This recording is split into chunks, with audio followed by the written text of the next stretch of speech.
Grabe guys, napakasakit po ito. Ipinatawag tayo ng ating kaibigan. Meron po talaga silang impormasyon po na nakuha ngayon tungkol po sa kalagayan po ng mga Duterte. Kaibigan, ito na po ba talaga yung nakukuha inyong impormasyon?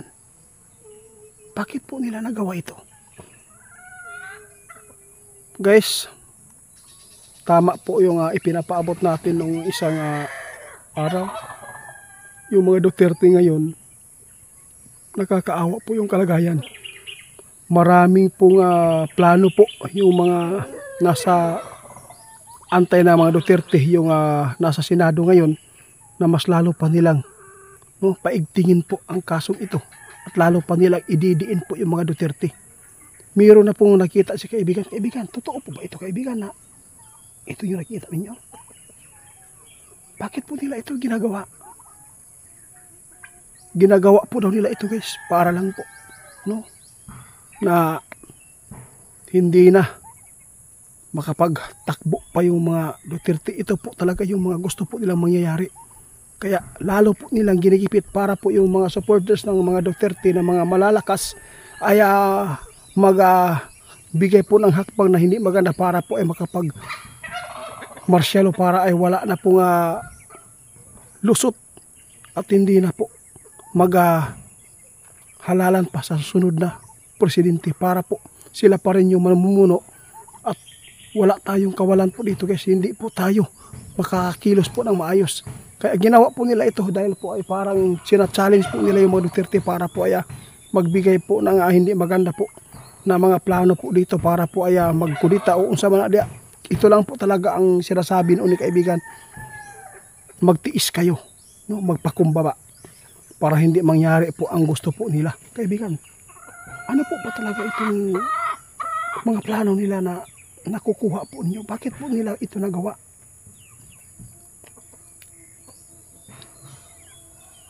Oo nga, marami pong tao ngayon guys, lalo na yung mga abogado na kumakalaban po sa mga Duterte. Napakasakit po ito na mapakinggan po ng mga Duterte. Meron pong plano ngayon na si Tatay Digong ay hindi na po nila pahintulutan pang makauwi dito sa ating bansa. Grabe, bakit po nila ito na planuhan? Ano po ba talaga ang kapangyarihan po nila na taglay ngayon? Grabe naman yan, Tay. Sa lahat po ng mga supporters po ng mga Duterte, please lang, huwag po kayong gumawa ng hakbang na hindi maganda po para po ay hindi po talaga kayo makabawi kung gagawin po ninyo ito. Yun po talaga ang ipinapaabot ng ating kaibigan ngayon guys, na meron sila nakukuha na mas lalo pa nilang ididiin po yung mga Duterte at lalo pa nilang hahabulin hanggat maubos po yung pasensya yung mga supporters po ng Duterte para po ay makapagpasya na magkudita or people power, para po ay alam na po niyo yan. Kaya dapat ngayon hindi po kayo pwedeng magpapalinlan, lalo na po yung mga Duterte ngayon nasa tagilid po na kalagayan. Marami pong nakuha si kaibigan ngayon guys tungkol po sa plano po ng mga kalaban nila. Dito sa atin, hindi po tayo pwede na magbigay lang po tayo ng isang side. Dapat nasa gitna po tayo. Pero nakikita din po talaga natin ngayon guys na napakaraming tao na gusto na po talaga na ididiin ang mga Duterte. Ngayon, meron nakuha si kaibigan na plano po ng mga nasa taas po ngayon na yung mga Duterte ay yung mga pira ay parang i-hold po nila. Hindi po sila pwede makapagpalabas po ng pira nila. Lalo na si Tatay Digong ay mayroong plano po ngayon dito na hindi na po daw pababalikin po at hindi na po dito paapakan. Tawag kaibigan. O dili na patumbon diri sa atua guys. Kaluoy ba matanda na po si Tatay Digong. Bakit po ninyo ginanito? Nakakaya po ito guys dahil po unang-una ang dapat sana mauna dito sa pagtugis yung Russian si Putin at saka si Netanyahu. Sila po dapat sana ang nauna sa paghuli ng ICC, ngunit mahina po talaga ang ating bansa. Kaya agad-agad nakapasok dahil po sa ating administrasyon. Yun po ang totoo.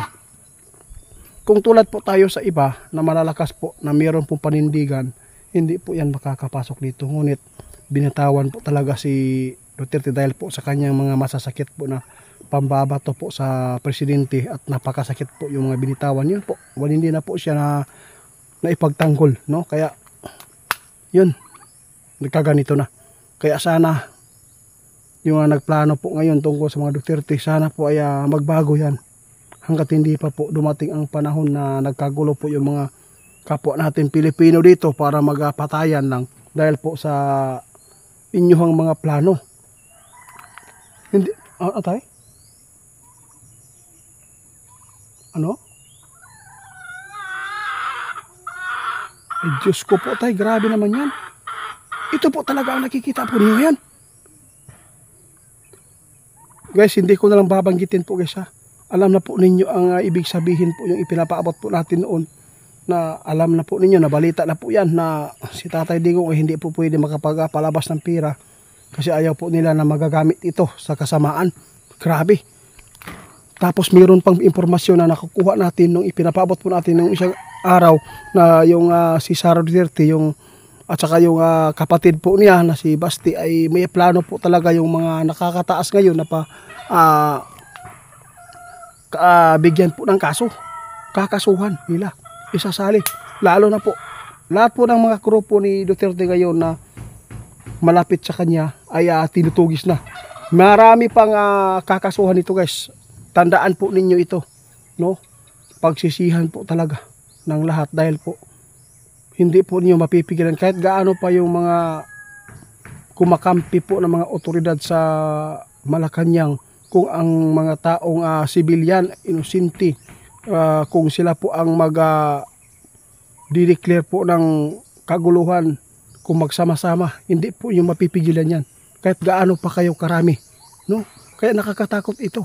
Ayaw po namin na mangyari po yung sinasabi ng ating kaibigan na yung prediction po nila na ano yung prediction na yan tay? Na madugo ang mangyayari po dito sa bansa ng Pilipinas. Kapwa Pilipino ang magpapatayan. Yun po ang sabi po. Tandaan po natin, yun po talaga ang sinasabi ng ating kaibigan. Grabe. Mo na yun siguro ning sign ba sa mga tao na mga gahaman. No? Tay, salamat sa inyong pagpapaabot ha. Hanggang dito na lang muna. Salamat po sa inyong pagtugon sa mga katanungan po ng mga subscriber at followers natin. Mag-ingat po kayo guys.